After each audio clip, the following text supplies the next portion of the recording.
Guatemala's Fuego volcano erupts violently, killing 6 and injuring 20. At least 6 people were killed and another 20 injured on Sunday when Guatemala's Fuego volcano erupted violently, spewing a stream of red-hot lava and belching a thick plume of black smoke and ash high into the sky. It's a river of lava that overflowed its banks and affected the rodeo village.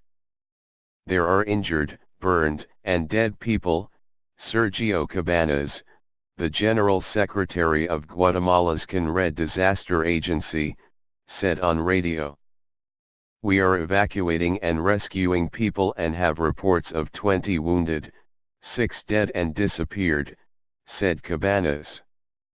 The eruption also forced the Guatemala city's La Aurora International Airport to shut down its only runway. The runway was closed due to the presence of volcanic ash and in order to guarantee passenger and aircraft safety, Guatemala's Civil Aviation Authority said in a tweet.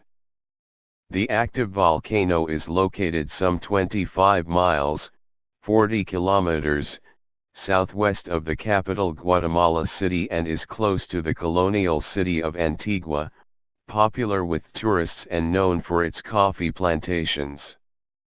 Workers and guests were evacuated from the La Reunion Golf Club near Antigua. A video circulating on social media showed a black cloud of ash rising from just beyond the golf club.